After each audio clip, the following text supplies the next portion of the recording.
Alright, so today we got the reveal for the festival that we already know was coming yesterday, but Festival GOWTHER is coming this week. We are getting back-to-back festivals pretty much, and that is very odd. They said they weren't going to do that anymore, and I mean, semantics, they said, oh, we're not going to do festivals back-to-back anymore when they did, you know, 2 weeks after the other, but whatever. Reality of the thing is, it's here. It's Festival GOWTHER. And for the outfit, I've been seeing people say he looks like Knights of the Apocalypse GOWTHER. I'll be honest, I don't remember. I don't remember even seeing him in Knights of the Apocalypse. So, but I'll take people's words. And the GOWTHER voice actor seems to be very proud. Is he good though? Well, let's start skipping around. So by the way, this patch, right?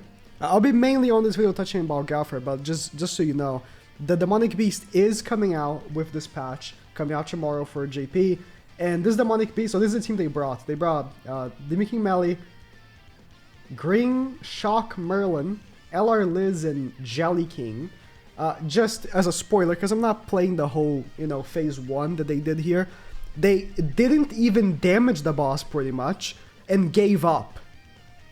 They gave up. They didn't go through phase 1 of the boss. I'm not saying they did, oh, they got to phase 3, like the last phase, and they almost did. No, they barely damaged the boss and gave up. So, there's gonna be a free relic for Snake. They're dropping a relic for Hawk and also they're just flat 15% of max HP for all allies. It's like LR Liz relic, but worse because Liz's relic is HP related stats, I'm pretty sure. And there's a Mael relic, which I'm pretty sure we got a rough translation here, that once allies do single target, so Goddess allies do single target, he increases damage by 20% to 60, and when Goddess allies do an AoE, he increases attack related stats by 10% to 30. Mael could be actually making a big comeback, but we'll see. This could be a very big for our boy. He hasn't been the best for a little while now. Okay. So his stats, they actually flashed his stats for a second. You can see he has a buff card and attack card. No, I want to go to the stats. It's JP, so I'm going to have to assume they flashed it by accident because they hate showing us the stats for the new characters. But he looks pretty good. I mean, he has 77.4k CC. Is that the highest CC in the game? I don't recall how much Arthur has. Arthur's missing outfit, so it's like, you can't even know what the actual max CC is. So let's take a look at the skills real quick. Let me Google Translate. You moved it! So, the attack card, of course, is Pierce. Of course it is. He does Pierce. Which is triple pierce damage, and also lowers ult gauge. So he does pierce and lower ult gauge.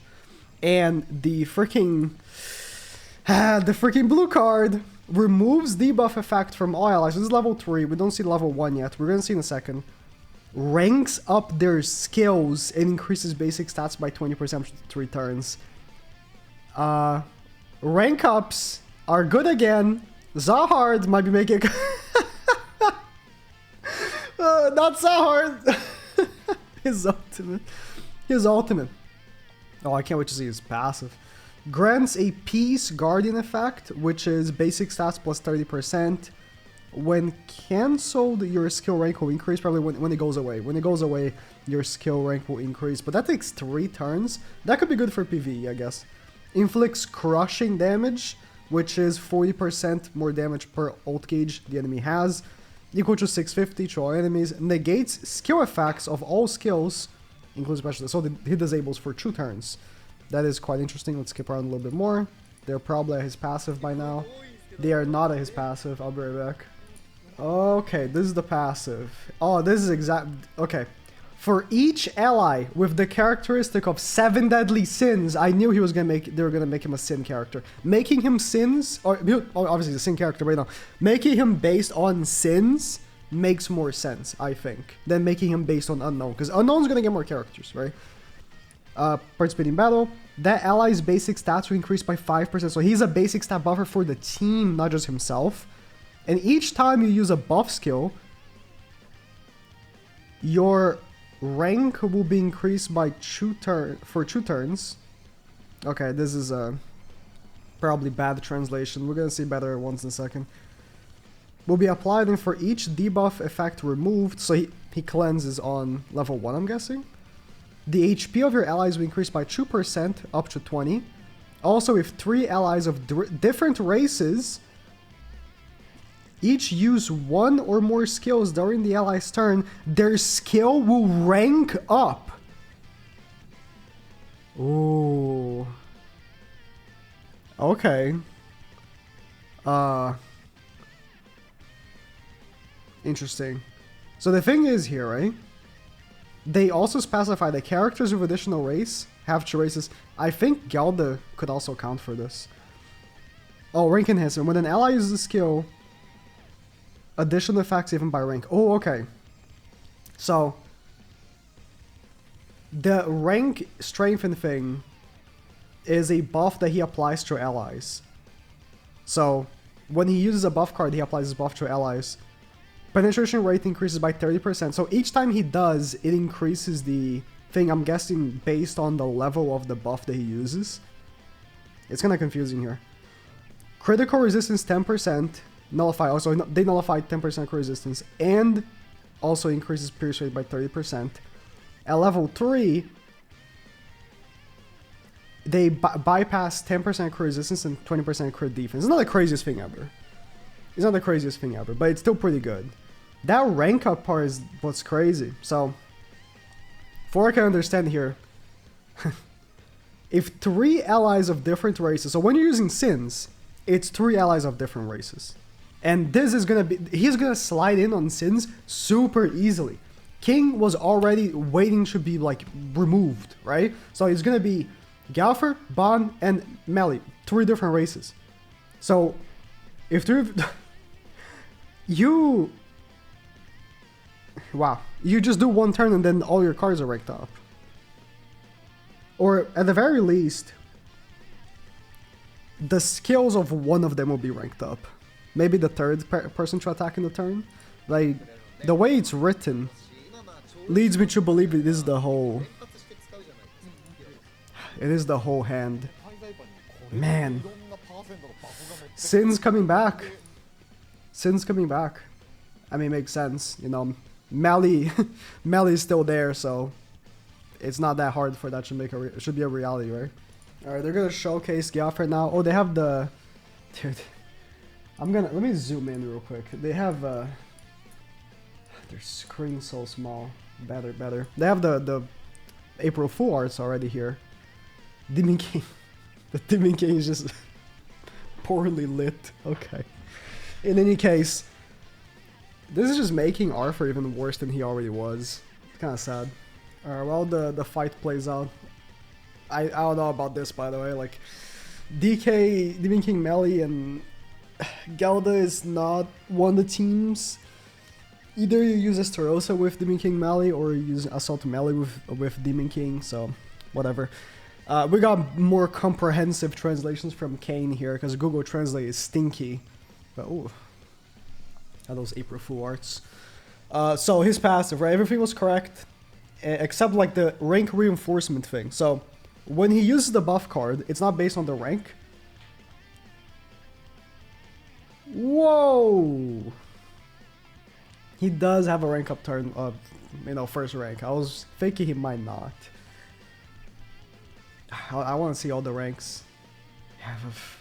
Rank ups becoming a thing again is something. So when he uses the buff card, he applies a buff to all allies called rank reinforcement. Or I think he only applies it to that ally.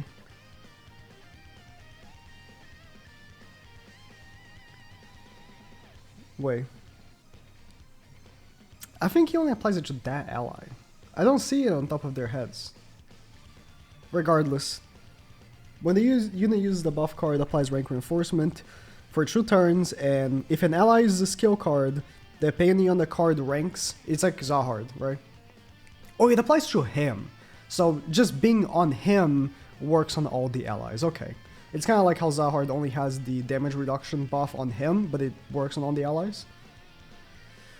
I hate how they have two cameras showing the same thing. Just okay.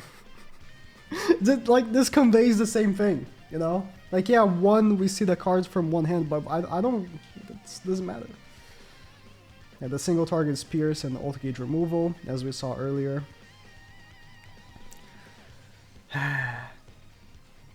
Let me actually see something. So sorry, I'm gonna have to go back. Does he only rank up on level 1? So I need to translate this, because I think he also cleanses the YouTube players right on top of it. That's really cool. That's really sick, dude. That's really sick. So the level 1, so I'm gonna skip around a little bit, back to where we were. The level 1 cleanses the ally that he selects and ranks up their cards. Okay.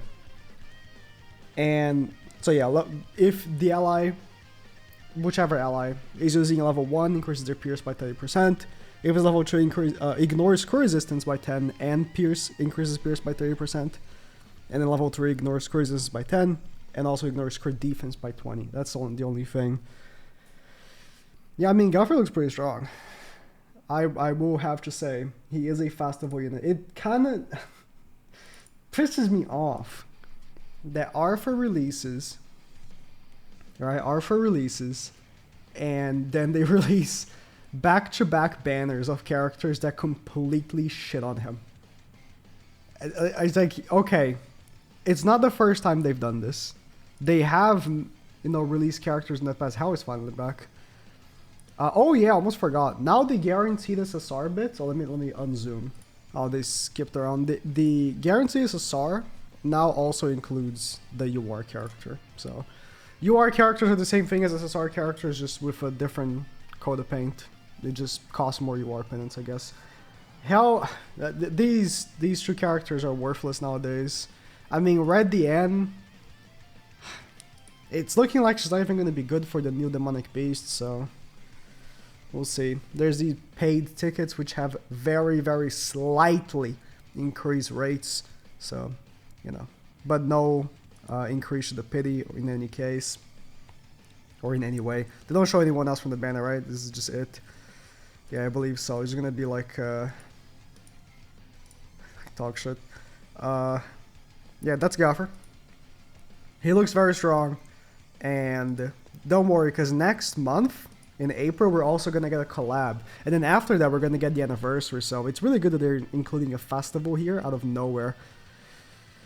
Really, really cool, really cool. They are giving us gems. I guess I'll wait to talk about more of the other stuff once we are discussing the patch notes, but there's, I think, 30 gems just from there being a new Demonic Beast, and then if you go, there's new cards. I'll talk more about it in the patch notes video. There were like, yeah, there's gonna be 3 multis for GOWTHER for free, right? So cool. 150 more gems as well, I'm guessing from login. There was another one that was like 100 gems. Yeah, 100 gems for no reason. It's like, oh, from having 5 million members on the board or something. That's made up. They just needed a reason to give 100 gems. They couldn't just say, hey guys, we're releasing a ton of banners. Here's 100 gems to make up for that. No, it has to have like a reason. Oh, by the way, the name of the celebration is Awesome. So that they had to make up a reason to make a festival, because they always have a reason. They always like, okay, this is download celebration. This is, you know, X season, whatever, right? They just, it's awesome.